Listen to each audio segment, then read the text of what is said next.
So when we put an acknowledgment of debt and we follow that with or along with a settlement, an order for a settlement, that right there would be the estoppel and give us time to put in and prepare the paperwork for what is needed to do the settlement.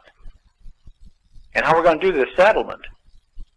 I've gone through this before, but I'll do it again. So if we drew a circle, say in the middle of a paper, about a 6-inch circle, we drew a line right down, vertical line right down the center of it, split it in half. And on the left side is really the public side, the minus side, where the liability is. And on the right side is the asset side or the private side. Now, I would draw a line, a horizontal line at the bottom of the circle straight across. And now what you have is the traditional upside-down T account, which is nothing more than a ledger under accounting, where you have assets on the right and you have liabilities on the left. So all those people that are going into the DTC are going to be falling into a potential trap. So when they go into the DTC and they go in answering questions, they are not asking questions as king, because a king always asks questions.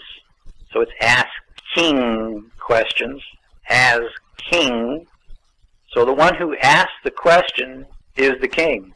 And they're asking the questions whether or not you know what you're doing in there, and you're not going in as the king asking questions. They're asking the questions, and they're the king, and you're the debtor. And those people that are successful to get in there think they're going to be getting access to their accounts. And here's where the big benefit comes in. And if you fall into the trap by taking the benefit, you never even got out, and you got yourself in a bigger mess than what you got into, because you are just nothing more than a better paid slave. Because they're going to give to you all the treasury securities, the treasury bills, the T-bills, and maybe even the gold certificates or whatever's in that account. They're going to give it all to you. And at that moment, what you do with it is going to determine whether or not you're going to be succeeding in completing what you thought you were starting out doing, or whether you're going to never get out and you're going to increase the debt even farther, and they're going to love you for it. Because if you take those certificates, those T-bills, and you spend them like money, like they hope you will, you're going to take the benefit, which is the debt, and you're going to spend it back into the debt system and thinking that you've got access to your account, and you didn't. So all those debt titles on the left side, we're going to draw inside that left side, we're going to draw another smaller circle, and we're going to put a capital T in there, and capital T stands for titles. And at the foot of that T, we're going to put a small d. The D stands for debt. So it's the titles to the debt on the left side. We're going to do another circle on the right side. We're going to put a capital T in there also. Now that's the titles. And at the foot of that T, we're going to put a little A. And the A stands for assets.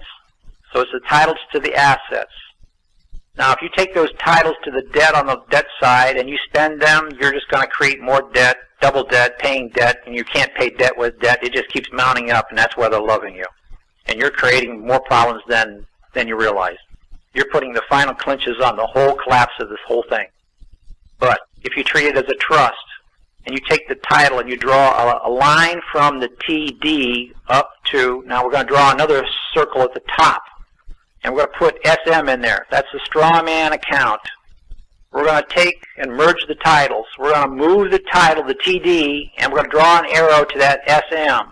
And we're going to move that title to the debt into that SM, that straw man account. And on the right-hand side, the TA, the title to the assets, which is going to be the same amount as the TD on the left. They're going to be equal.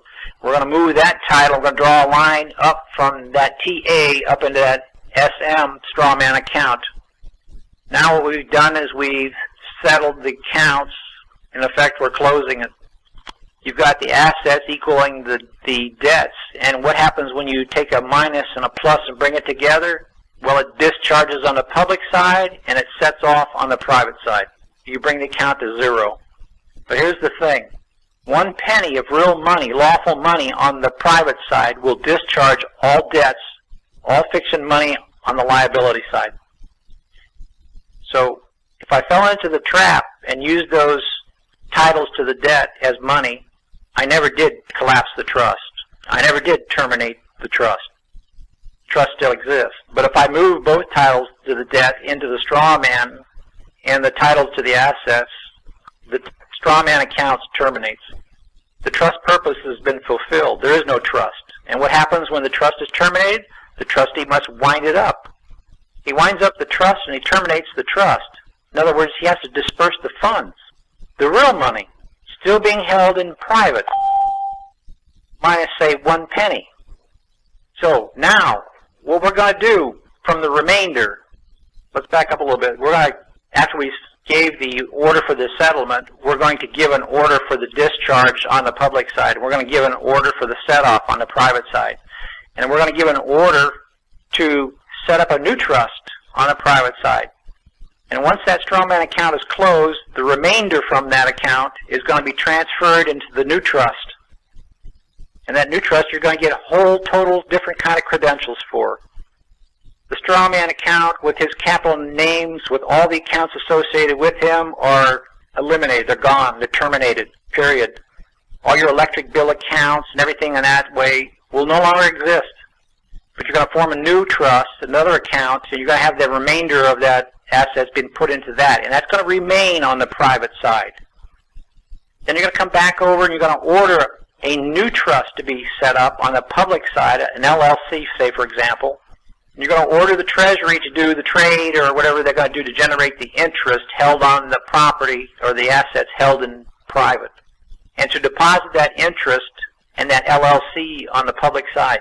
And you will live forever on the interest that was generated from that.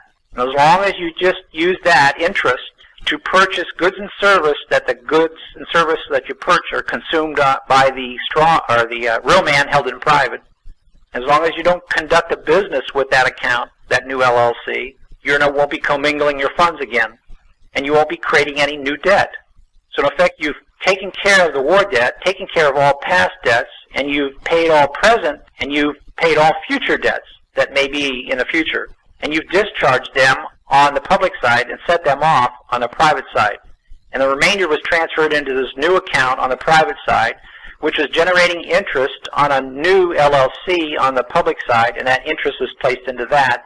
And you will write checks like that, and nobody will be the wiser. And it is not taxable because it's foreign source. And you will be given the credentials to identify this new trust entity, and you'll become whoever. And you'll be able to travel like you were before, probably with more freedom than you had before under today's terms. So that's basically it in a nutshell. The documentation's simple.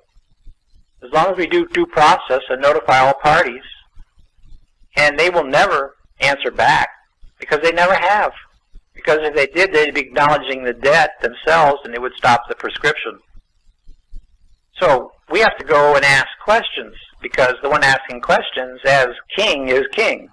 And the questions I want to be asking are, do you have all the necessary forms in your possession to close and settle this account? If they say yes, well then you've already got the order for the settlement, then close and settle it. If they say no, then I would give them an order to give me the forms that I need to complete the information so you can close and settle the accounts. It's as simple as that. I think we make things too hard under this debtor-creditor brainwashing that we continually go back to like a dog to its vomit. And we don't have to. So that also explains the reasons why some of these 1099 OIDs that were withholding, they put on the withholding there and taxed it back to the principal. And as soon as they got it back to the principal, the IRS seized the funds or locked up the account. Because the account, the IRS accountants couldn't give the disbursement to the beneficiaries who were debtors, because as soon as the assets were transferred to them, the creditors would jump all on them. So what they had to do is they had to seize the assets and apply it to the debt. And that's why you didn't get any funds. And until we pay the past war debts, all the past debts, present debts, and future debts that may be out there, do the discharge on the public side to set off on the private side, terminate that account. So with that, why don't we open it up for some questions? How about it? Anybody have any questions? I believe it's press *5 for an unmute there.